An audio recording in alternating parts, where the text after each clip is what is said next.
Over and out.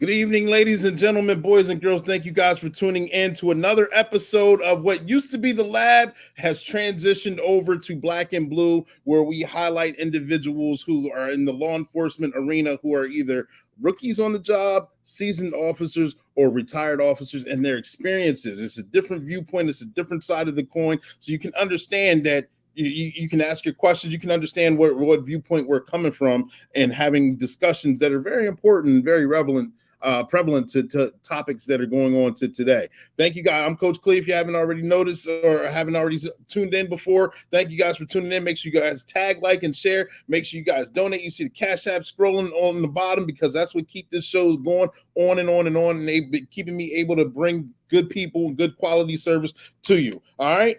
I said what Black and Blue was. Some of you guys transitioned from the lab. If you transitioned from the lab, thank you. I appreciate it. You new guys coming on, I appreciate you following. Make sure you subscribe, tag, like, and share, and let everyone know what's going on. I got a special guest backstage in the lab. Some of you may know him, some of you may not, but I will definitely introduce him here in a minute, and I will bring him up, and we're going to have a good time. We're on YouTube right now. I'm sorry, we're platform. I told you I'd be tongue-tied, but it's okay. We're streaming right now on 5 different platforms. We're on Coach Clee, Facebook. We're on Black and Blue on Facebook. We're on LinkedIn on the Clee Tillman page. We're on 2 pages on YouTube, one for Black and Blue and one for Clee Tillman. So make sure whichever page you're on, tag, like, share, subscribe to it, share it with your friends. I got a couple comments here. Let me see what we got going on. What's good? I got Jamon backstage. What's good, Black and Blue? Thank you for tuning in. We're having a lot of fun right here. We're just getting started. I got to give a couple shout outs. I got to give a shout out for one sponsor, One Way Publishing. One Way Publishing, if you don't already know, follow that page as well. It's a publishing company that can take you, if you have a mere thought, they can take you to a book that's bought. And it's a great publishing company. I mean, I published a few books myself through the company itself. There's a couple clients that have also published some books. And right now, I want to give a shout out to One Way Publishing and Marion Small and his book that he has published through the company itself. Sit back and relax, take a look.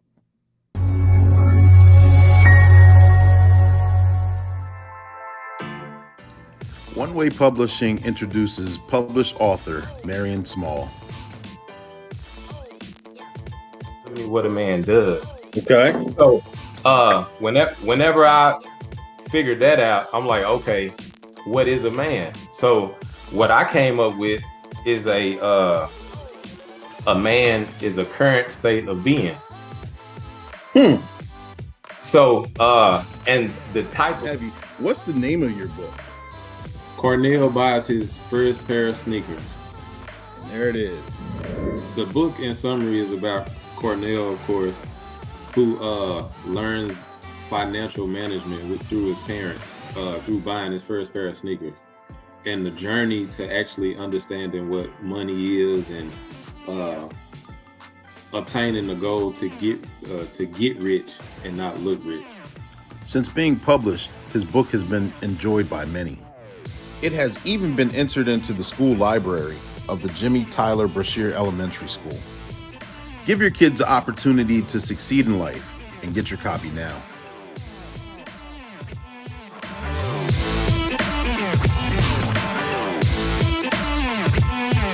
Subscribe now.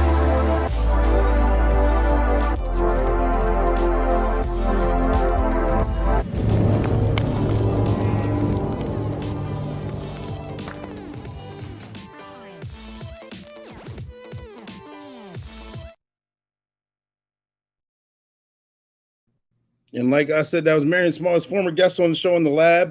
That's his book, Cornell Buys His First Pair of Sneakers. The link is in the comment section. If you guys want to purchase a copy, it is a very informative and educational book. Make sure you guys do that. All right. It's in the comment section. And I see Vina's on. Thank you for tuning in. How are you doing? I hope you're having a wonderful night. Thanks for tuning in. We are backstage. There we go.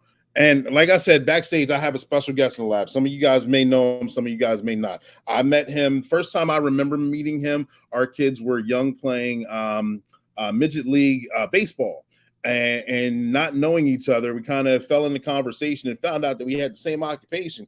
And so many years later, I asked him very recently, you should be a guest. You should be a panelist on this platform and explain your situations and your experiences that you had while working in law enforcement. And I didn't have to convince him. I didn't have to twist his arm or anything. He was like, yes. We selected the date, and today was the date, and here he is, ladies and gentlemen. He did 7 years in the Air Force, okay? And he did 4 years at Sanford, North Carolina Police Department. Currently, he's working at Derry Township Police Department. He's a husband. He's a father. Ladies and gentlemen, I'm going to bring to the stream Darren Cotten. Darren, are you there? I'm here. How you doing, Coach? I'm doing wonderful. How are you doing? I'm blessed to be here with you, brother. Absolutely. We're gonna have a fun time. I know you, and I know a lot of people who are on here know you. But can you tell us a little bit about yourself? Sure. I was born and raised in North Carolina. I went to a little small town called Goldston, right in the central part of the state. Right after high school, I went into the Air Force. Served 7 years in the Air Force. I was stationed out in Texas. Spent a year in Korea. And then I finished up my last 4 years at MacDill Air Force Base in Tampa, Florida. And in the Air Force, I was a security policeman.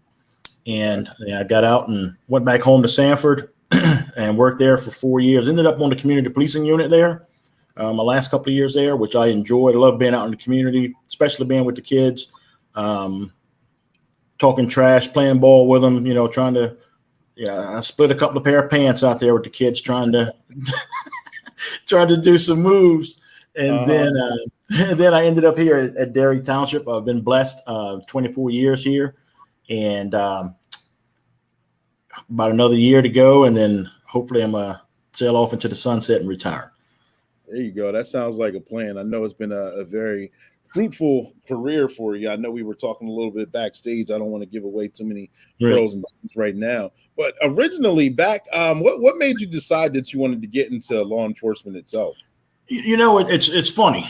I never thought of being a police officer. Growing up, never had any idea. I had an uncle that worked at Greensboro, and he was a detective. Never interested me. I was like, growing up in a small town where there's nothing, a lot of my friends, you either went in the military, very few went to college, or you stuck around working in the factories, or you ended up in trouble. So I'm like, you know what? I want to see the world. So I decided my main goal, I wanted to be a truck driver. Always had a thing for truck driving. And down south, where it's a little warmer, they pave year round. So I was like, I'm going to buy a dump truck. I'm going to go in the military, serve 4 years in the Army, go in transportation, learn how to drive trucks, come out 22 years old, get my CDL, buy my first truck. Hopefully by 30, I want to have 2, 3, 4 trucks. Cotten Trucking, I see a CT on there. I'm kind of like, man, that would look sweet. But hey, this is trademark. But and living near Fort Bragg, I used to see the convoys come by all the time. And of course, you airborne guys with your berets on and stuff. And I'm like, man, yeah. I was like, those boys are bad. That's what I want to do right there. So talking to the Army recruiter, looking stuff up, and then all of a sudden the Air Force recruiter called me and was like, hey, you qualify for the Air Force? And I'm like, man, I don't want to go in the Air Force. I want to be tough. I want to go in the Army. So I go down to his office one day, and he's like, I got some videos I need to show you. And he's showing me all this stuff in the Air Force, and I'm like, all right. My main goal going in the military was make sure I got trained on something I could use on the outside. Exactly, right. That was my goal. God bless, hey, the guys who do the infantry and the armor and artillery, we need it. God bless you. Thank you. But that ain't for me. So we go in there. He's showing me stuff. And he said, last one I want to show you, security police. I'm like, all right, whatever. I don't do this. Well, if you've been on the Air Force base, when the first people you see are the security police. They got the blue berets. They had the white ascots and the boots with the white laces in them, looking sharp. And I'm like, wow, that's what I want to do. So of course, I go in there and I want to do. At that time they had it split up between security specialists and law enforcement specialists. So I wanted law enforcement specialists. As well as I do, I get down to MEPS and they're like, "Oh, law enforcement's full. Go in security. It's all the same. You're all security police." Yeah. 6 months later, I'm sitting in front of a B-52 with it. But that's how I got started with law enforcement. And some of the guys were getting out at different bases where I was stationed at. You'd see it, run into them, they're telling your stories, and you're kind of like, man. And I was happened to go home on leave one time, and one of my best friend's brother had got hired on at Sanford. He's like, man, we're looking for some cops. And he's like, I know the chief. The chief is, I can talk to him for you. I'm like, all right, whatever. So I go down and talk to him, and next thing I know, he's like, and at that time in '93, they were doing the drawdown, and it was easy to get out. So I went back. I said, hey, I got a job. They said, show it in writing, and you're out. And I was out within a month. Oh, wow. Yeah. So I went back home, worked there, like I said, for like 4 years, and I love it. It's challenging. It's something new every day. That's the part that I enjoy. You never know what's going to happen. Absolutely. And I'm gonna cut you off real quick right there because I see Kevin Hollins on. Thank you for tuning in. Jamon says, at least the best branch in the military. I have to agree with him. He's an Army guy right now. We're not talking about the Air Force. You did say you saw the airborne guys with the berets. I remember I in a lifetime ago, I was one of those guys stationed at Fort Bragg, and it was a lot of fun. I do know that. Yep. So I say all that to say Army leads the way, Hul. Hey, but you got to get there by the Air Force, though. But you're absolutely right. So after and you did 4 years in Sanford, North Carolina Police Department. Is that where you actually did you learn the most amount of skills while working at that department, or do you think that you learned a lot of more valuable skills with the department that you're work with now? I learned more there because here in Derry Township when I first started here, it wasn't a very diverse community. Okay. Back home, it was very diverse. So and I've always been a study of history. And one of the things when I went in the military, one of the things I wanted to do was learn other cultures. When I went brief stint over to Saudi Arabia right after Desert Storm, I learned there you don't cross your legs and show the bottom of your feet to the Arabs or to the Muslim. It's disrespectful. Okay. I never do that. You just cross your legs like nothing. Or you go to Korea and the man he does the speaking and so with a very diverse community, you learn other cultures and you learn how to. And to me, it's always piqued my interest. So I learned more of my skills there. As far as more as dealing with people, I should say. I've been kind of blessed by God to trying to have some good skills anyway, but like I kind of honed them there a little bit, and then coming here, other things on the job skills that I got, specialties and stuff that I got into more here.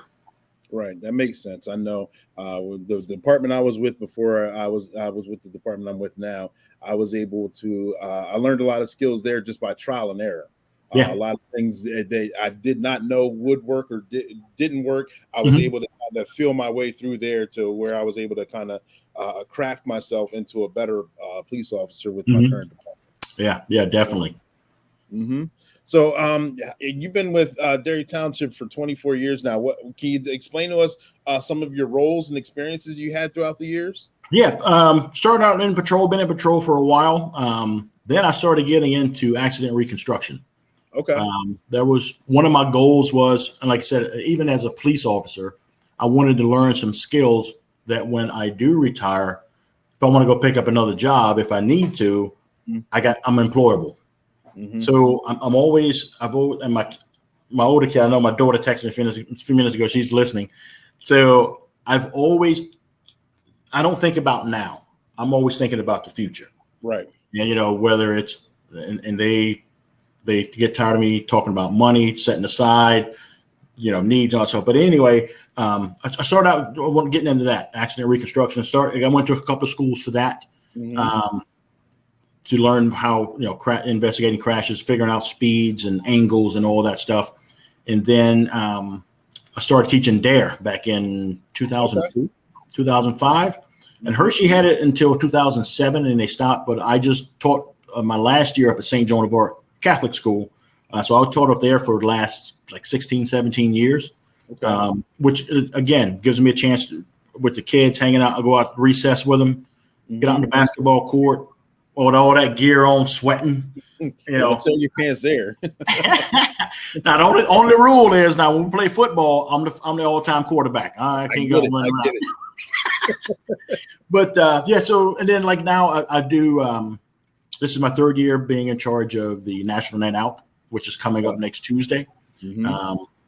Collaborating with the community, and I love doing that stuff. Going out talking to business owners. And the nice thing is trying to explain to them, hey, I know the last few years have been tough. If you can contribute something, fine. If not, we're not holding any grudges. Don't worry about it, But they're like, no. You guys have always been good to us. We're going to help out. So I've always been more on the community role. I help out over at the Med Center doing some team driver stuff as well with some of my experience with accident investigation stuff. We go through that. Currently, I'm the detective sergeant for the criminal investigation section. I supervise those guys. I have 5 wonderful detectives that I couldn't ask for anything better. I mean, those guys coming from a background of mostly patrol all my life, going in, taking that quick initial incident, that's detective's job to handle that. Now I'm on the back end of that, and they're like, don't worry, we got you covered. Gotcha. So that's can you give them a little bit more information on? Is National Night Out is the actual National Night Out, and that's I won't interrupt. Go ahead. Oh, that's okay. National Night Out. You take it. All right. Yeah, it's the first Tuesday of August every year. What communities to do is some do them differently. Here in Hershey, we have them right by the Hershey Fire Department there. We block off the street. We have probably 50 businesses that come out, whether it's insurance companies, Boy Scouts, whatever, handing out brochures, trinkets, little things that let you know what's going on in the community, different organizations that are in the community. We have police cars there. We have police officers there. Our K9 would do demos. We have one of the local martial arts studios that comes out and does demos and stuff as well, showing some of the stuff. So we have, and then this year we have a guy coming in. I met him a few weeks ago. He has a therapy alligator. Oh, wow. Yeah. So I roll up to this event, right? And I'm like, hey, how you doing? Hey, how you doing? All of a sudden, this thing kind of like whips around. I'm in central Pennsylvania. I'm not expecting to see an alligator, but it was cool and calm. He laid on the table. People were petting it. But yeah, he's going to be there this year. Okay. But yeah, so, and then some communities, when I was in Sanford, for instance, I was on the community policing unit there. And what we did there was each neighborhood had their own, so that you actually get to know your neighbors. Yeah, because exactly. you know as well as I do, I've gone to calls before, someone has an open door and you go to the neighbor like, hey, what's your neighbor's name? You know where they work? And they're like, I don't know nothing about them. Like, how can you live next door to somebody and not know them? So that's part of what National Night is. Get out, know your community, you get to learn the police officers. A lot of police officers will be there. Politicians are always going to be, especially if it's an election year, politicians are going to be there. But it's mainly community coming together, everybody getting to know each other, know what resources are there and available for you. Yep, absolutely. Each department does it differently. I think all the main local departments, at least in this area, have something going on at various locations within their jurisdiction. I know it's a national thing. I can't speak for any other department and municipality, but it will be going on throughout the nation that day. From what are the time? What is it? We're having hours from 6 to 8. Some people will do it from 5 to 8. And there's so many different, depends on where you're at, different businesses that come in and donate stuff. It's amazing. The participation we get, and the people that come in are so appreciative of it. Because that gives them that chance to ask the police officer one-on-one, hey, I live at so-and-so. I've been noticing this, is there anything in particular going on in my neighborhood? It's more of a relaxed atmosphere so people can come up and approach police officers and talk to them and find out what's going on in the community. Mm-hmm. And he's asking, it would be nice to possibly get the Army out there next year for next year's National Night Out. Sure. Yeah.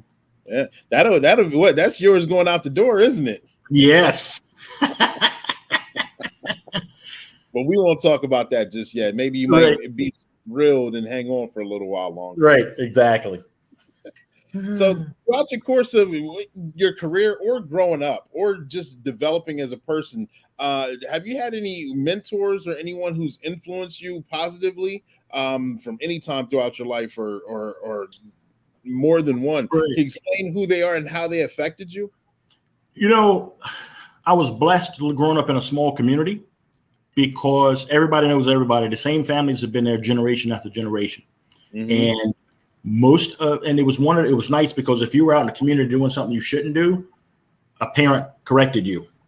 And before you got home, your parents knew you couldn't lie. Yeah.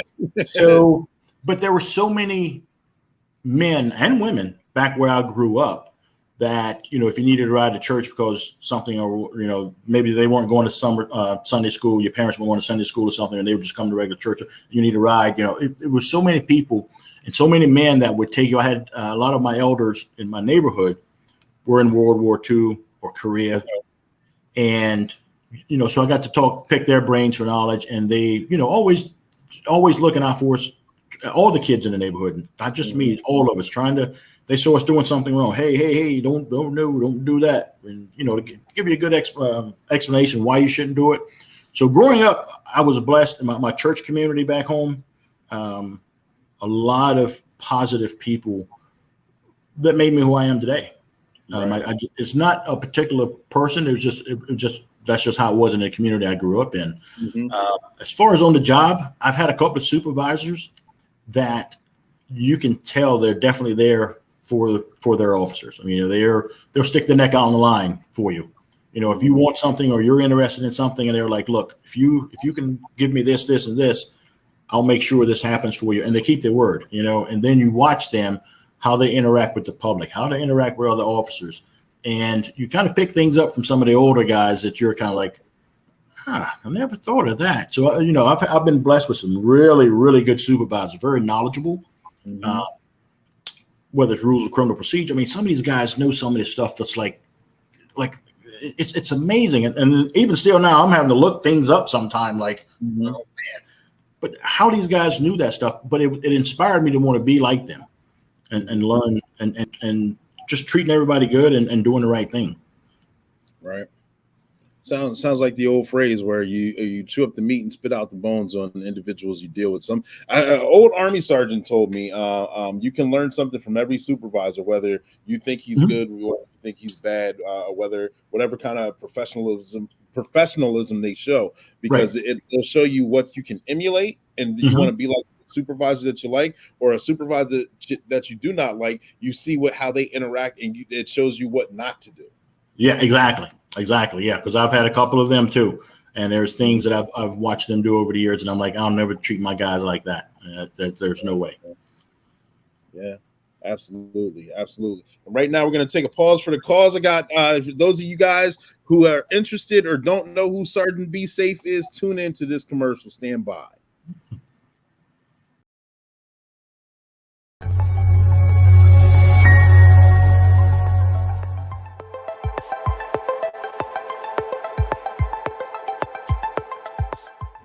Hello, I'm Sergeant Be Safe.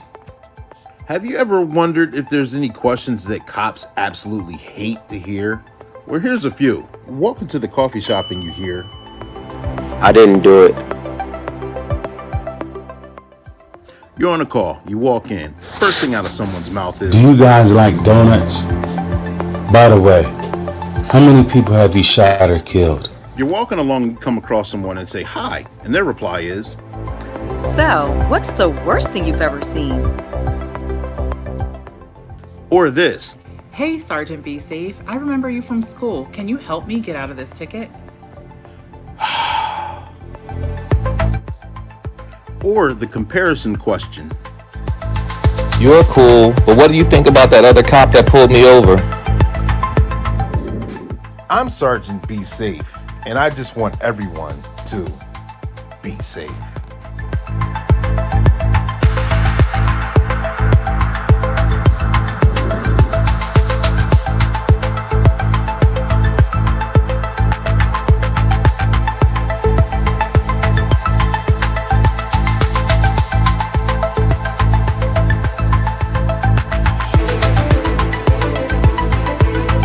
Subscribe now.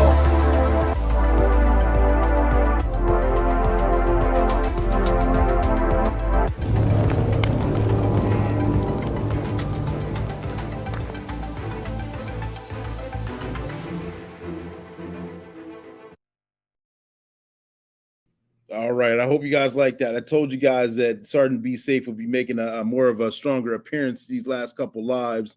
And we got a few more that I'm working on now. If you guys want to know anyone or want to do voiceovers, please reach out to me. Let me know. I'm always willing to give somebody a shot. But we're going to get right back into it. If you guys are just now tuning in or have been following the whole time, we got Darren Cotten here backstage. And he's told us a little bit about his history, going through the Air Force, working for Sanford Police Department, currently working for Derry Township Police Department, and his roles and responsibilities there. You still there? There he is. Darren. Yep, I'm here.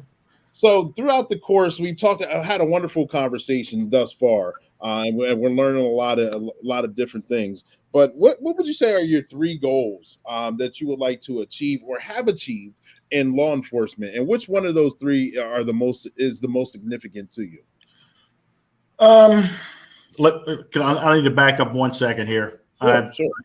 I got a text from my son who's like, "Oh, you didn't give me a shout out." So I gotta give a shout out. Got to give a shout out to my son, Brandon. I missed him earlier. You got to get the full platform there. There you go. Brittany and Brandon say, "How you doing? Thanks for joining in, guys. I love you." But yeah, they were harassing me here. I noticed on the break there, my phone was blowing up, and I'm like, "What's going on?" So, but yeah, also I'm proud grandpa too. I got 3 grandkids.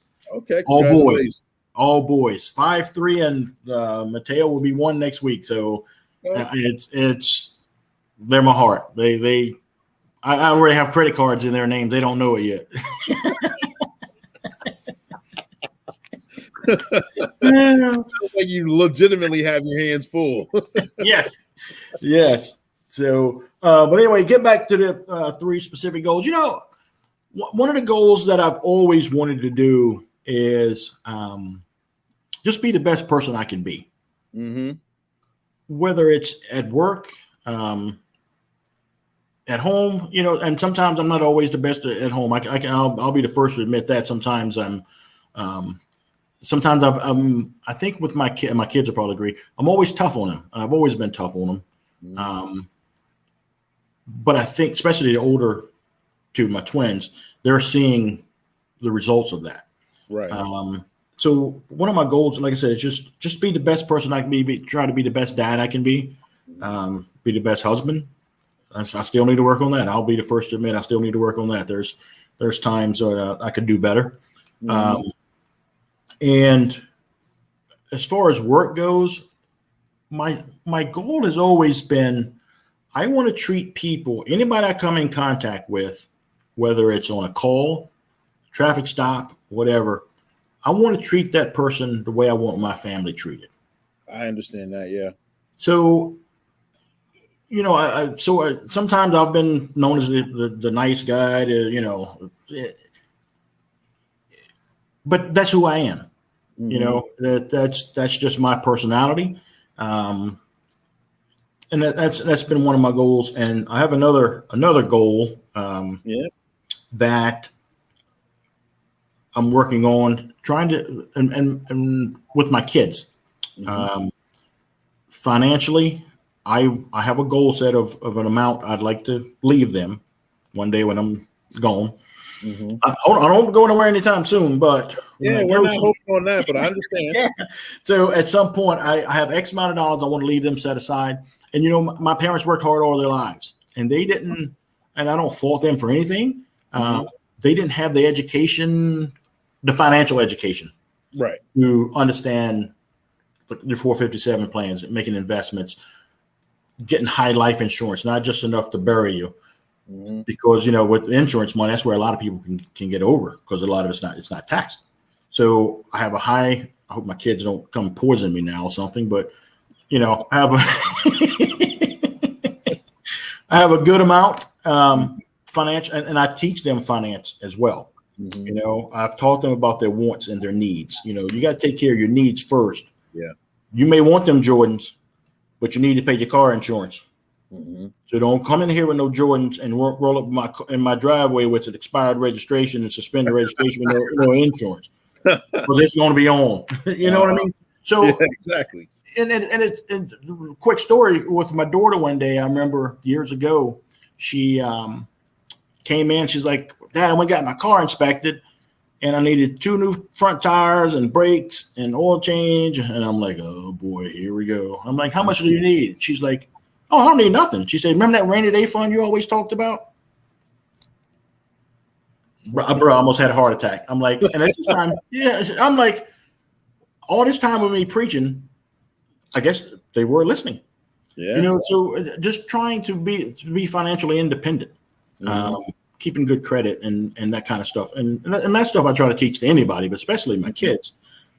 You know, I gave her a little bit back, like, "Here, put this back into your fund in case you need it." You know, I had a little spare change I could spare to give her. You know, so that's probably my 3 biggest things. They're more personal. Work stuff is, you know, like I said, work is, you know, just treat everybody the best I can and try to do the best I can for them. But mine's more on a personal level with my kids and my wife as well. I shouldn't leave her out, but, you know, make sure that when something ever happens to me, they're taken care of. Everyone's taken care of, yeah. And they don't have so many times. I'm pretty sure you've seen on the job. I know I have, where you respond to a call and the person's gone, they're deceased, they're beyond help, and the coroner has to come out, and the coroner has to ask very hard questions, but they're necessary questions. And they start asking these questions, and the family cannot answer them. Right. Or they even if they can answer some, they have no idea where some of this information is, and they have to start planning like right there on the spot, as opposed to already having a plan in place. Right. Yeah. Yeah. So that's one of the things. I just want my kids to be I've always tried to give them more than I ever had. And, but I didn't just give it to them. They earned it. Gotcha. So just teaching them about life and stuff is and it's tough because you and I'm sure you see it as well, because you're like, no, you can't go here because of XYZ. Number one, I'm a cop. I know why people go there. But number two, no, you don't need to be in that. Blah blah blah blah blah. And they're and the first response, usually, especially when they were teenagers, well, so and so's parents let them go there. Yeah. I ain't raising so and so's kid. I don't care what their kid does, but you ain't going. So just things like that, and they understand, and they're very appreciative, and they've even told me, surprisingly, you think your kids sometimes hate you, and and you're like, because you're tough on them. And there's been several times they come in and like, thank you for raising us the way you did. We appreciate it, and now we understand what you were trying to teach us. Right. We got Brittany Archer on here. I believe she's co-signing almost pretty much everything you're saying. That's my daughter. And she and the thing is, daughters, man, they tug at your heart. My boys, you can get out of my face. My daughter, hey, honey, then she knows how to get to me. Yeah. Like, I did that rainy day fun, but I bet Daddy's still gonna take care of me anyway. Yeah. Yep. Exactly. And another co-signer, we got Michael Johnson on here. That's my cousin. He down in PG County in Maryland. Okay. All right. Shout out to you guys. Thank you guys for tuning in. So let me get this. There we go. Sorry, I told you I'm doing everything. I got to do the interview. Take your time, bro. Take your time. But policing in the 21st century, as opposed when you first got started in law enforcement, what kind of changes have you seen throughout the years to current? So how is policing then to how you've seen it change and develop into what it is now, and where do you think it needs to go in the future? When I first came on in 94, that's big when the crime bill came out or whatever, and the community policing was the buzzword, community policing. And we had a unit started down at Sanford. I got on it eventually after I worked a couple of years in patrol. I think we should definitely be out in the community more. And also at that time when I came on the job, and even up probably to the late 90s, early 2000s, a lot of departments would send you through the academy if you didn't have Act 120 or your certification. I know myself, 25 years old, had twins, married. If they would have said, hey, you got to go to the academy, back then the academy was only like 2.5 months. If they would have said, hey, you got to quit work and go to the academy and then come back and you got a job, I couldn't afford it. So I think, and then in the early 2000s, they went to where a lot of departments were requiring you at least have a 2-year degree and some a 4-year degree. We missed out on a whole lot of qualified people because they were in situations like me. I had kids young, got married young, had kids young. I couldn't afford it. If I wasn't given that opportunity, I wouldn't be where I'm at now. Right. So I think, so they went to that stage, and then they started doing the old, well, you got to have your 120 or we're not even going to look at you. Yeah. So that's around the time I came through. Yeah. So and it's one of those where life happens. And everyone isn't born with a silver spoon in their mouth. And sometimes you see people that show interest in being law. Hey, I'd love to get into it, but I can't afford it. This or whatever. So, and right now everybody is just hurting for manpower. Yeah. Oh, yeah. We're skipping ahead to one of the questions, but I know you know. Yeah, it's a fact. Though. It's very true. Yeah, and so that's probably one of the biggest things as far as recruiting goes. And like I said, we'll touch on that a little more here soon. But also, I think overall, stuff like social media and the media has hurt a lot of professions. I'm not just going to say law enforcement. They've hurt a lot of professions. Because anybody can get behind a keyboard and type anything instead of, face to face, you get to, you can respond, you can tell the inflection in their voice. If they're being spiteful and mean about it, or they just kind of like voicing a concern, so I think we're missing a lot of that face to face time. And I definitely have noticed a difference in the people that are coming on the job now. A lot of them don't have the skills that we had, and I always tell everyone, I hate to sound like my parents, because, when you were young, they were like, look, you guys are nothing like we had. We had to walk uphill both ways, barefoot in the snow to school every day. Yeah. But, as far as people skills, sometimes because they're so used to doing this, sometimes they can't verbalize what they're trying to say. And, coming up when we did, both parents working, you had to cook for yourself. You had to, make sure your house was clean, all this stuff. We didn't have all this instant food stuff. Yeah, I know. we had a microwave, and if we did, my parents were pretty strict. They were like, you're going to eat this, this, and this. And you ain't getting nothing else, So I think that's definitely one of the differences between then and now. Definitely. Yeah, I like what you said. I like to call the Twitter fingers. A lot of people, you get or text courage, where you get to see things and you get to say them unabridged because there's no real consequences, because somebody is hypothetically out there that really they may not exist in your actual world where you live in, your physical world. So you can send a message out and it can be very disrespectful, and there's no serious repercussion, as opposed to maybe just getting your page taken down or be put on timeout for however long, which isn't a real serious consequence, as opposed to you're face to face with someone and you say some things. Some of the most serious things, you could be in a violent altercation. Yeah, definitely. Yep, definitely. Absolutely. I know. And articulation is key. I remember, like you were talking about, a lot of kids come on now, and it's kind of difficult to see them struggle to get their thoughts out and communicate effectively. And they mean well, but it's something, it's very brand new, and to watch them go through it, it's a necessary evil, because like you said, our job is talking with people, our job is listening to people, and you got to find that common balance and mediate and be able to articulate both sides and come to a peaceful resolution.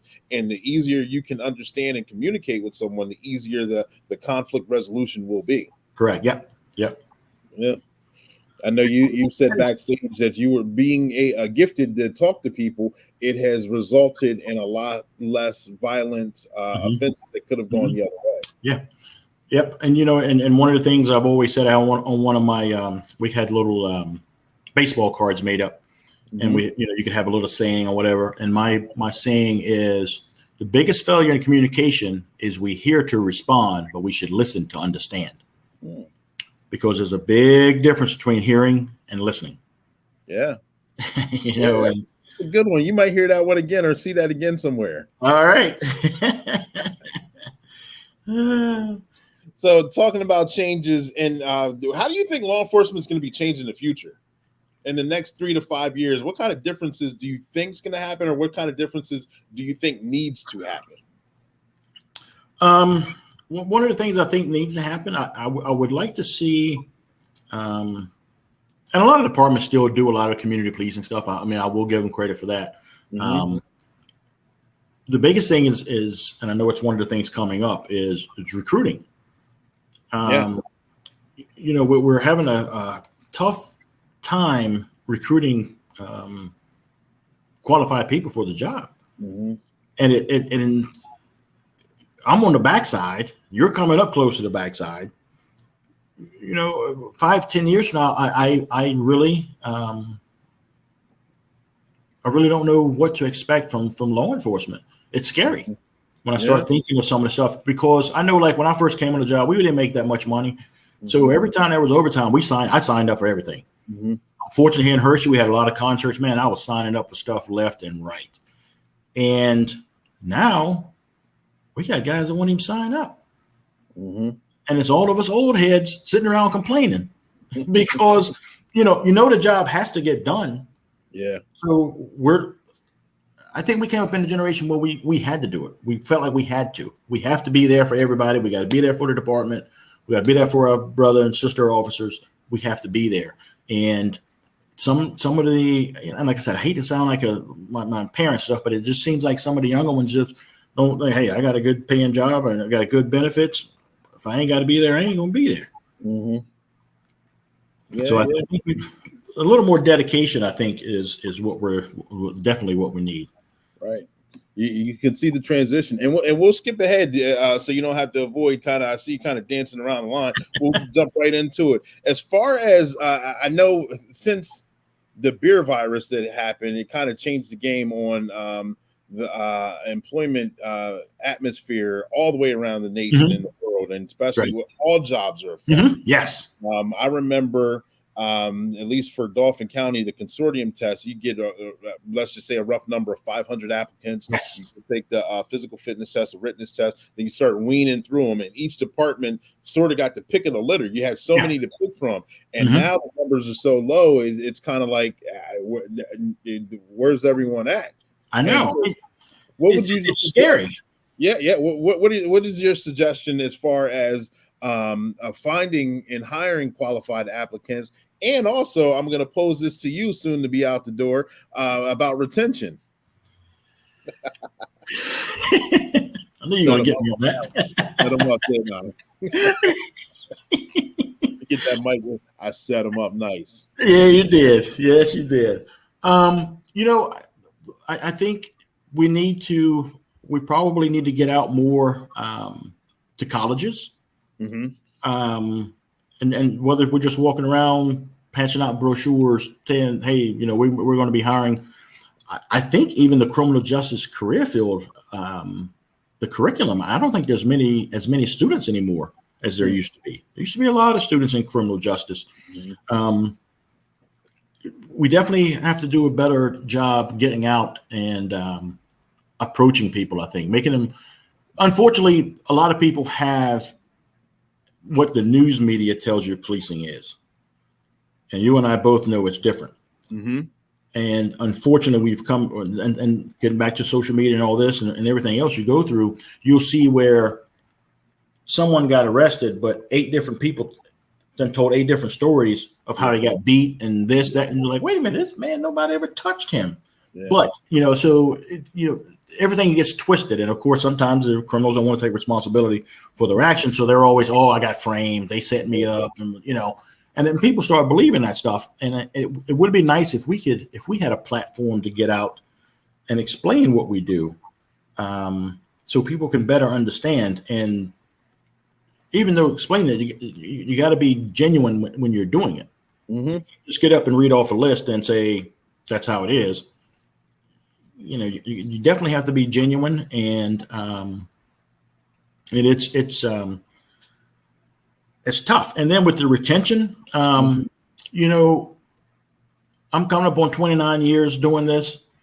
I still love what I do, especially the community aspect of it. However, sometimes some of the people with some of the citizens you deal with sometimes with some of their unrealistic expectations is basically what it is. Yeah. Unfortunately, they watch CSI. You come in, you dust a print on their door from a burglar, and they expect in an hour you're going to have a criminal and a suspect in custody. I'm like, man, it doesn't work like that. We got to send it to the lab. We got to compare it to this, that, and the other. We got to. What do you mean? On that show the other night, they had them in an hour. Well, that's for entertainment purposes only. The real world isn't like that. And a lot of times when you explain that to them, they're like, oh, I never thought of that, so. Yeah, we don't have writers writing our scripts. Yeah. And with the retention, we definitely, and I know you get involved with this as well, our mental health. Mm-hmm. I've been a peer support officer now for 12, 13, 14 years, something like that. And probably my first 6 years, nobody ever came to me. Nobody ever, the last few years, and even people just come into my office to vent. Yeah. People are starting, and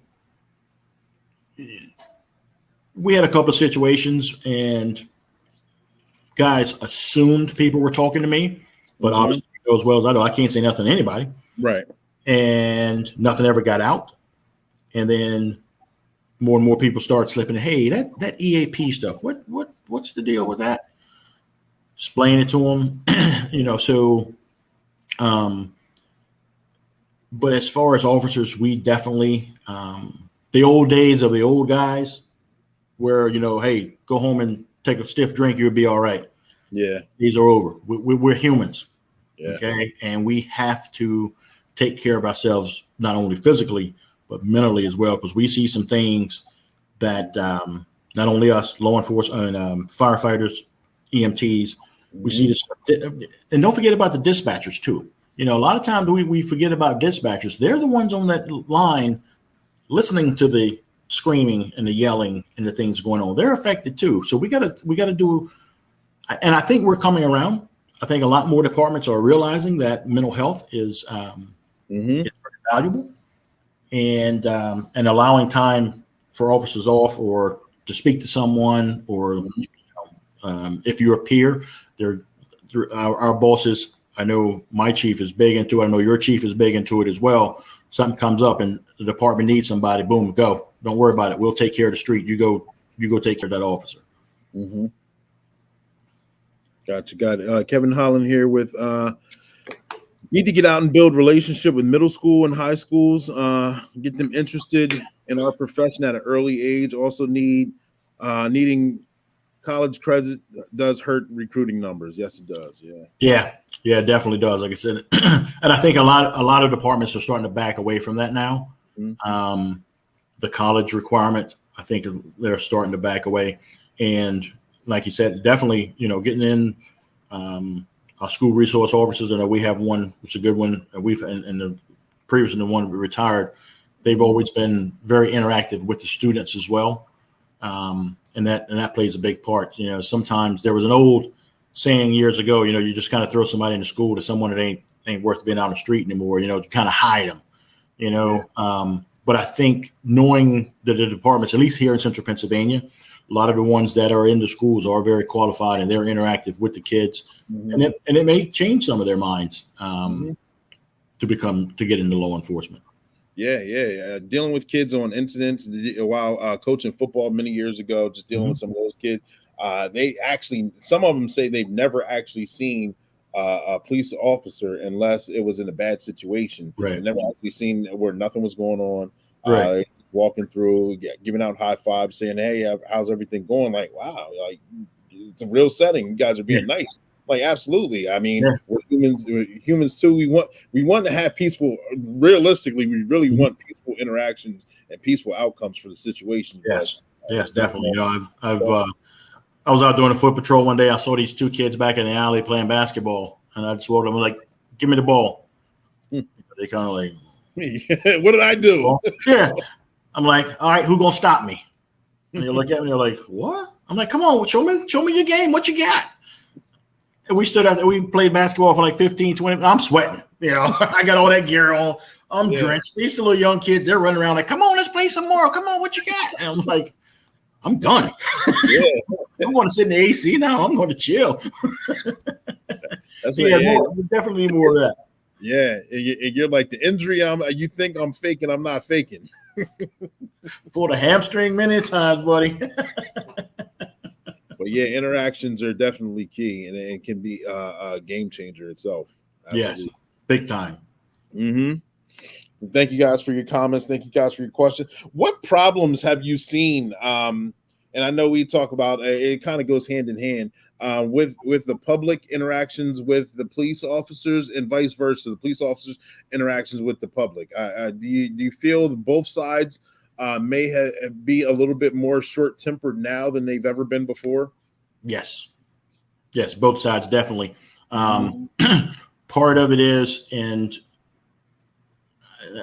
I know we keep talking about the media and stuff, but we've been painted in a bad light And unfortunately, when you look at the millions of interactions we have every day, nationwide, worldwide, and the amount of police civilian incidents, the numbers are 0.00 whatever, as far as anything bad happening.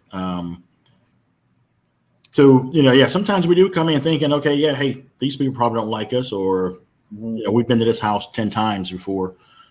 We know how they feel about us, blah, blah, blah. And then, some of the citizens as well, they have that in their mind that, hey, these cops don't like me, they don't like us, whatever. So, yeah, I think, and it's just a stress of, the last couple of years, people have been tied up, locked down. People starting to get out now more, which is good. Yeah. We're facing manpower. We're at minimum manpower almost every day, and I see the guys. I feel bad.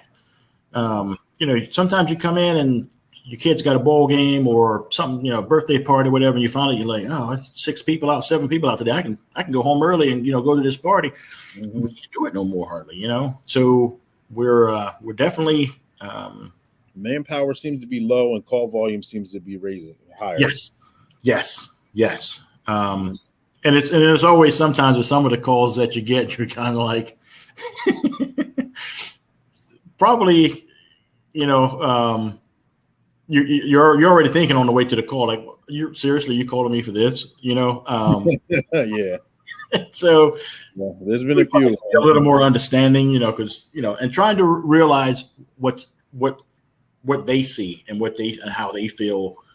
They may not experience this before, so to them it's a big to do. So go in and try to be a little understanding.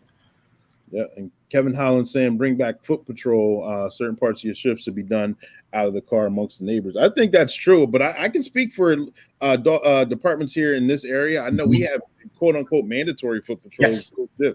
We're at the minimum obligated to get out of our car and interact either in the neighborhood or the schools, a half hour shift minimum. It's way more than that, because sometimes you have so much free time where you just got to get out the car, for one, to stretch your legs, right? Or two, just to have talk to people. It's a lot of fun. I know a lot of departments that it's never stopped. It's just something that a lot of people don't know about or haven't seen. Yeah, we have to do 30 to 45 minutes, and then when I was on patrol, like if it's January and it's 10 degrees out, wind chill of -5, I'm like, you don't have to.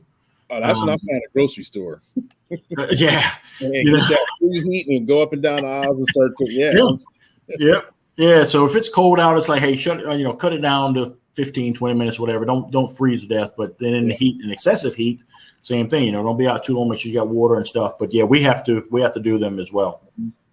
And Brittany saying the media is our biggest enemy, and I would say, I would agree to a certain point. They do show us in a light where it's not always fair or glamorous, or they don't tell the whole side of the story. Like you see it, right. That's you're like, what happened 10 minutes before here? What happened 10 minutes after here? You're only seeing this version. Right. I think a lot of departments have gone to their own social media page, and if they haven't, I think they should, with a lot of the social media web pages that are out there now, and start telling our own story as well, instead of having our story being told for us from an outsider's point of view. Yeah, we definitely do a lot on our Facebook and Twitter and that stuff. We have someone who does that, and a couple of people do that actually.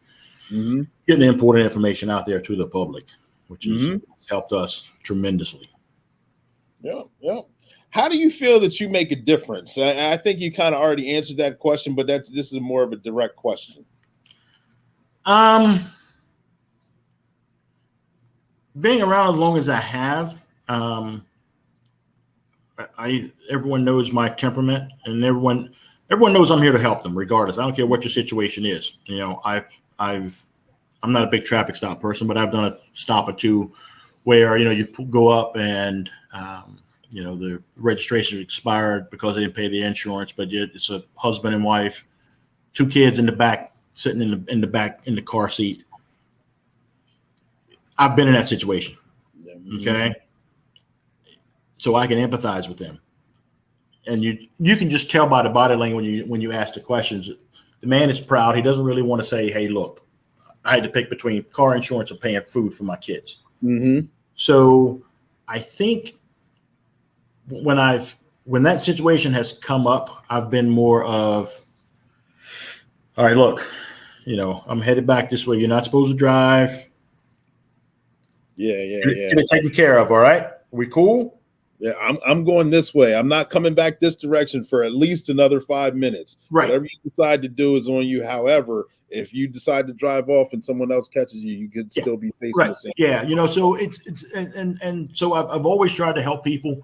I've had instances where people have gotten arrested several times in a short period of time. I had one lady had 3 DUIs in a matter of about 2 months, and just basically talked to her one night while I was sitting there waiting on the blood and all that stuff, and going through some personal things. And I'm like, look, here's some resources available for you. And about 5-6 years later, ran into her. She said, I haven't had a drink since that night. Wow. When people do stuff, I'm not the greatest thing ever. I'm not here to say that. But sometimes when you have, when you can relate to people and provide resources for people, you can, that's how I want to make a difference in everyone's life. Everyone I come in contact with them, whether it's just a greeting, hello, how you doing today? Because you never know what someone's going through every day. A simple hello, have a nice day, holding the door for somebody, that can make someone's day. Yeah, it could be a game changer. Yep. Yeah. So, I every day I try to do something productive and be nice to people. Try to. I'll put it like that. Yeah, got to make the attempt. And just like Sarah Houck said, even though media portrays law enforcement as something that they may not be, still consider why we chose this profession and how many impacts we have made outside of those stereotypes. Yeah, definitely. Yeah. And we're having a good interview. I mean, like I've known you for a few years now, like with our kids, like I said, and had a few conversations in between. I know one memory that's when I was working with the task force, and we had the Jay-Z Justin Timberlake concert at the stadium there. Yeah, and so I'm working it. And as soon as we break the roll call or the session there and we get there, we start setting up. And me and you were talking briefly, and then before you go your way, I go my way, and next thing I know, I'm turning Cotton, something's going on here. You turn around like we just got here. Yep, that's how it is. Yep. A lot of fun. Yep, definitely. And Sarah saying hello, also from CSO Humphrey. Oh, yeah. He's kissing up. Hey, it's a smart move. No, he's one of our CSOs. I hired him as a CSO, one of our community service officers, which we're always looking for. We're hurting for community service officers, and that's been a good program for us as well. It's a non-sworn position. They direct traffic for us. They run little minor errors, handle our dog calls, animal complaints, do a lot of the menial stuff. And we've had, not only here at Derry, where they've gone on to become police officers here, Swadera has several officers now. Laura Paxton, it's a good feeder program. It kind of gives them the working, though, the police department. A lot of times they're in college, so they're part-time, so they can only work no more than 27 to 28 hours a week. So they work 2 or 3 days a week. And he was one of my recent hires. He's going to turn out to be a good one, I think. Good. He's definitely going to be a good catch for somebody. Hopefully we snatch him up. Gotcha. And there's a couple other places I think have the community service officer program as well, which has been kind of a good feeder program. But I just had applications for that. We just had for that back in June. I think we had 3 applicants. Well, we normally used to get 20, 25 applicants for that position. So that's a good lead in too. If anyone is interested in becoming a community, a community service officer? Yep, it's a non-sworn position. How would they go about doing that? I'm not sure if the application process is if it's open again or not. I don't think it is. I just gave up when I moved over to criminal investigations. They took me off of that and gave it to another sergeant a couple of months ago. But I know they were looking. Check our website. DerryPD.org, and a lot of times I'll have our job openings on there. I think they just closed that, if I'm not mistaken. I'll put that in the comment section for And then even if you still call in, you can ask for me if you want to. I'll put you in touch with the supervisor for that. Like I said, we're always looking for people. Gotcha. All right. Hey, we had a good conversation, and therefore, like I said, you got ladies and gentlemen, boys and girls. Some of you saw the first Sergeant Be Safe commercials. Maybe you have not. I told you Sergeant Be Safe is going to be coming through like thunder in the middle of a rainstorm, and we got another commercial coming up right now. Stay tuned. Don't go anywhere.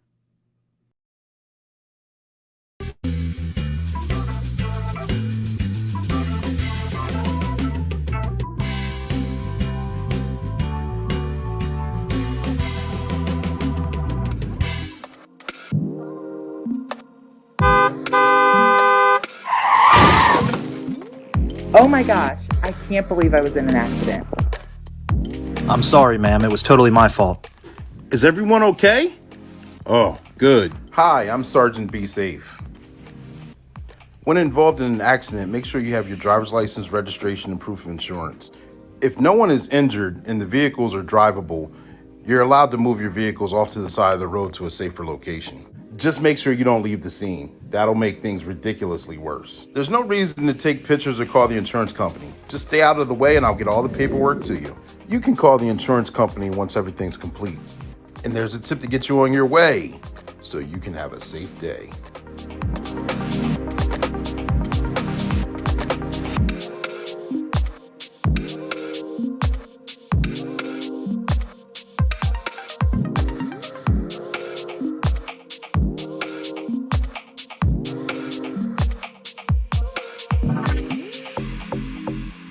Subscribe now.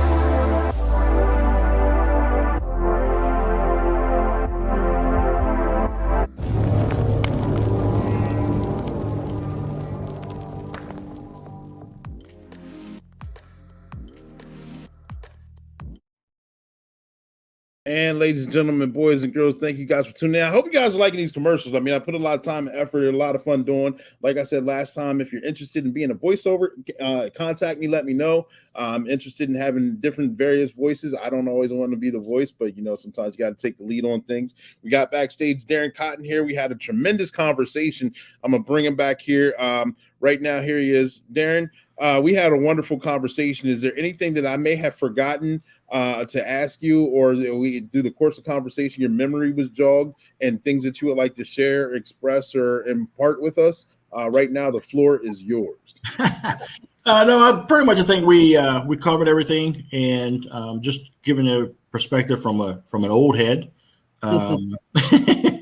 Some of the things I've experienced, some of the differences I've seen from when I started back in '93 until now, how law enforcement has changed.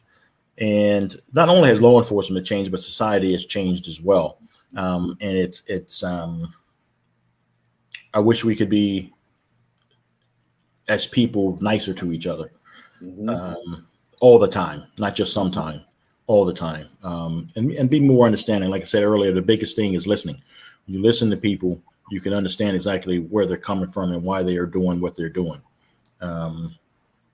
That's one of the biggest techniques I've been able to take with me for years, is just listening to people, repeating back what they say so they know that you're listening to them, paraphrasing things, and that's pretty much it. I think we pretty much covered everything that we set out to cover, and just trying to give everyone a different light as to, like I said, what we've experienced, and have a little fun with it as well. Since I'm one of the old heads in Air Force, I know how you Army guys, you're jealous of us. Yeah, that's a lie, but I understand. But seriously, you've enlightened us. You gave us a wonderful interview. You gave us a lot of informative information. I appreciate you sparing your time, your personal time to come on here and share. It's not easy to share your viewpoints in front of a screen and not know exactly who's always on here. Right. So I appreciate you doing that.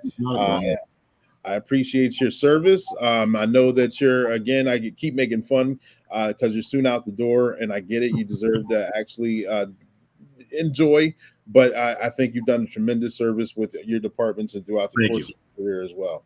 Thank you, brother. Thank you. I appreciate that. And Jamon, he's talking about that we're not jealous.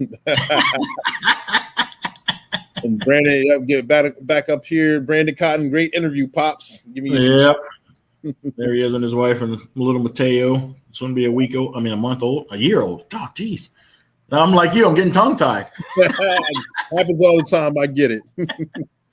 Thank you guys for tuning in. Make sure you guys tune in. We will be weekly with weekly interviews, more skits and more things coming down the pipeline. Again, this is interactive. We want to share. If this is the platform you want to ask your questions, this is the platform we want to. It's a positive platform to get that our side of the story out, so that you can see both sides of the spectrum and not just one side and think that we're all monsters, because we definitely are not. All right. Thank you guys for tuning in. Tag, like, and share. There you go. Brittany Archer, she's proud of you and she loves you. Yeah, I'm sure there's going to be something coming up. Hey, Daddy. That's my girl. That's my girl. You guys, thank you guys for tuning in. Have a wonderful night. We will see you on the next show. Peace.